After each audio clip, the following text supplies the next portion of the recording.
Assalamualaikum warahmatullahi wabarakatuh. Salam literasi. Perkenalkan, nama saya Aurelia Firdaus, kelas 8C dari SMPN 2 Banjaran. Di sini saya akan menceritakan buku yang telah saya baca yang berjudul Asal Usul Sumpit yang ditulis oleh Henny Tineke, diterbitkan oleh Nuansa Aulia dengan jumlah halaman 64 halaman. Pada zaman dahulu, di dataran tinggi Sole, Pulau Kalimantan, terdapat sebuah desa yang bernama Desa Saing Pete. Desa itu dipimpin oleh seorang wanita cantik yang bernama Rarayu. Rarayu sangat dihormati dan dikagumi oleh para warga desa. Rarayu tinggal di sebuah rumah yang sangat besar dengan binatang-binatang peliharaannya. Semakin hari, semakin banyak pula binatang peliharaan Rarayu. Hingga Rarayu pun harus membeli kandang baru untuk peliharaannya. Suatu hari, ada pemburu pria yang datang ke rumah Rarayu. Pria itu bernama Mamanda. "Silakan duduk, Mamanda," tawa Rarayu dengan senyum ramah. "Terima kasih," jawab Mamanda. "Lalu, apa tujuanmu hari ini, Mamanda?" tanya Rarayu. "Hamba menemukan telur besar ini di hutan saat memburu," jawab Mamanda. "Jangan bercanda, Mamanda. Mana ada telur sebesar ini?" seru Rarayu dengan kaget. "Hamba pun tak menyangka. Hamba menemukan telur ini saat sedang berburu di hutan. Lalu hamba mengambilnya," jelas Mamanda. Lalu Rarayu pun mengambil telur itu dan merawatnya. Telur itu diberi nama Bulau oleh Rarayu. Hari demi hari, bulan pun berganti. Telur itu telah menetas. Telur itu mengeluarkan burung yang sangat besar. Awalnya burung itu sangat hina kepada Rarayu.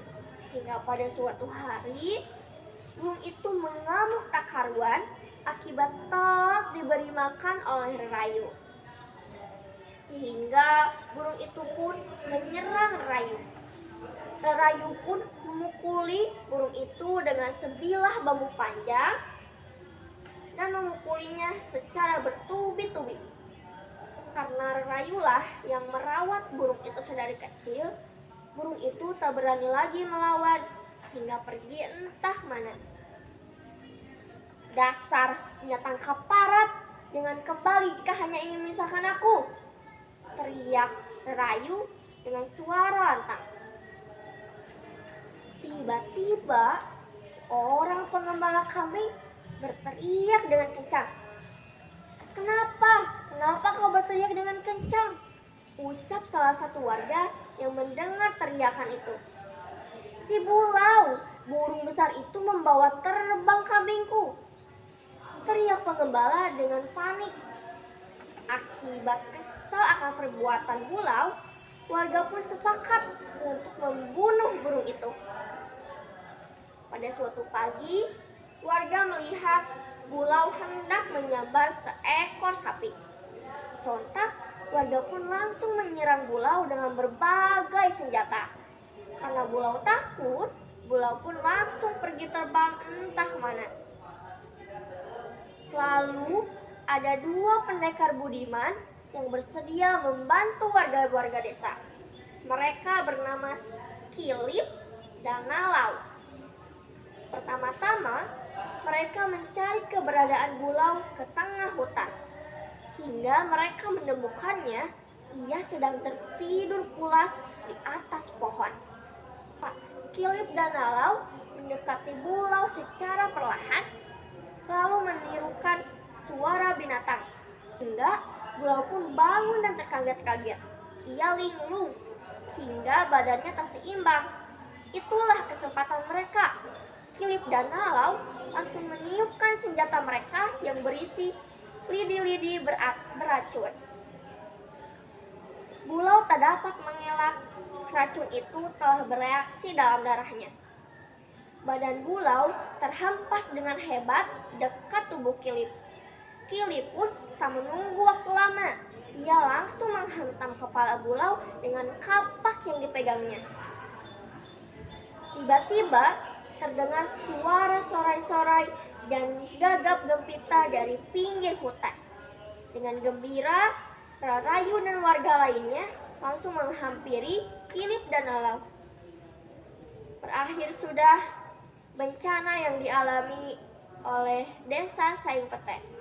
Semua warga desa dapat bernapas dengan lega karena burung raksasa itu telah dibunuh oleh dua pendekar budiman itu.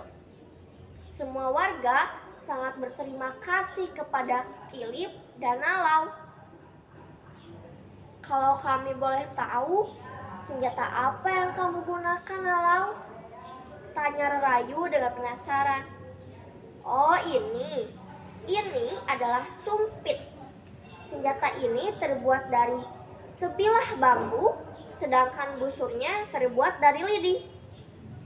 Cara menggunakan senjata ini adalah dengan memasukkan busur ke dalam buluhnya. Lalu bidiklah mangsa dengan meniupnya secara keras-keras. Jelas Nalau sambil memperagakan cara kerja benda itu. Dan dari saya, Auralia Firdaus, terima kasih. Wassalamualaikum warahmatullahi wabarakatuh. Salam.